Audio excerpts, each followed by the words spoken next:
ప్రతి సంవత్సరం లాగానే ఈ సంవత్సరం కూడా శ్రీకృష్ణ జన్మాష్టమి వేడుకల్లో రథోత్సవంలో నా భర్త పాల్గొని ఆ దేవుడు ఆశీస్సులతో తిరిగి వస్తాడు అనుకొని భర్త ప్రశాంతంగా ఉన్న తరుణంలో ఒక్కసారిగా తన భర్త తిరిగి రాని లోకాలకు వెళ్ళిపోయాడంటూ కూడా తెలియటంతో కన్నీరు మున్నీరవుతుందని చెప్పొచ్చు. ఇద్దరు పిల్లలు తన అత్తయ్యతో కలిసి ఉంటుందని చెప్పొచ్చు. ఎప్పుడు కూడా మంచిగా ఉండే రుద్ర వికాస్ ఒక్కసారిగా ఆ దేవుడు వేడుకల్లో రథోత్సవంతో పాల్గొంటూ ఒక్కసారిగా కరెంట్ షాక్ కొట్టి చనిపోయిన వార్త ఇక్కడే కాదు, రామంతపూర్ హబ్సిగూడ మొత్తం కూడా బస్తీవాసులందరూ కూడా కన్నీరు మున్నీరు అవుతున్న పరిస్థితి కనిపిస్తుంది.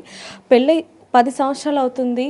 ఇప్పటికీ కూడా ఎంతో అన్యోన్యంగా ఉన్నవారి జీవితంలోకి మరి ఎవరు కన్ను పడిందో లేకపోతే ఆ దేవుడు ఏం చేశాడో తెలియదు, కానీ ఒక్కసారిగా విషాదం మాత్రం చోటు చేసుకుందని చెప్పొచ్చు. ఒక్కసారి తన భార్యతో మాట్లాడి మరిన్ని వివరాలు కూడా తెలుసుకుందాం. అమ్మ, మిమ్మల్ని బాధ పెట్టాలని కాదు, అంటే ప్రతి సంవత్సరం కూడా వెళ్తారు అని చెప్పి మాకు కూడా తెలియడం జరిగింది. ఎప్పుడు మీతో హ్యాపీగానే ఉంటారు. అసలు నిన్న ఏమని చెప్పారు? ఏం లేదు, ఇట్లా శోభయాత్రకు వెళ్తున్న అర్ధగంటలో వస్తా అని చెప్పారండి.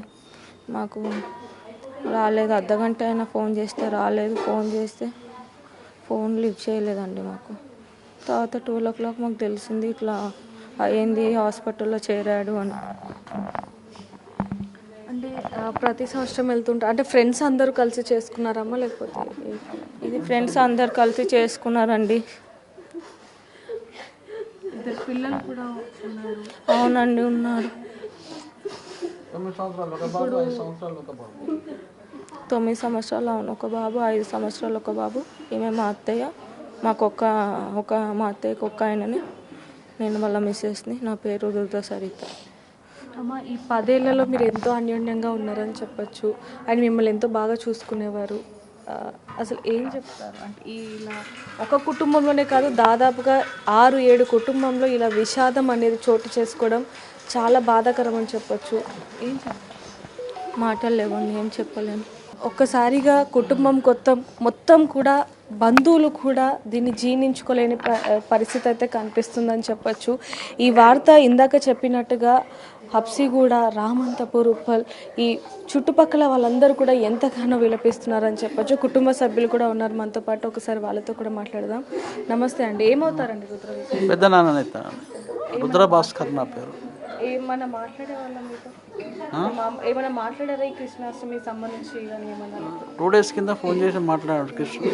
మామూలుగా మాట్లాడుకున్నాము. మాట్లాడుతున్నాం 2 daysకి ఒకసారి 3 weeksకి మాట్లాడుకుంటామండి. ఉన్న 2 days బ్యాక్ బిఫోరే ఫోన్ చేసి మాట్లాడినాను. ఏం మాట్లాడారు? అంటే మామూలుగా బిజినెస్ ఎట్లా ఉంది, ఏంటి, ఎలా ఉన్నాం, అది ఇదని మాట్లాడుకున్నాము అంతే. కొన్ని పనులు. ఎవరు? బిజినెస్, స్టీల్ బిజినెస్ అండి.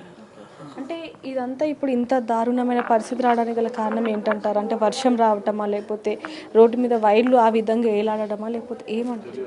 ఎలక్ట్రిసిటీ డిపార్ట్మెంట్ వాళ్ళు కరెక్ట్గా చేయాలి కదండి. ఏదైనా కానీ చేసి ఇప్పుడు వాళ్ళు శోభయాత్ర తీసుకున్నప్పుడు కొంచెం కేర్ తీసుకోవాలి కదా ఎలక్ట్రిసిటీ డిపార్ట్మెంట్ వాళ్ళు. తీసుకోలేదని మేము భావిస్తున్నాము.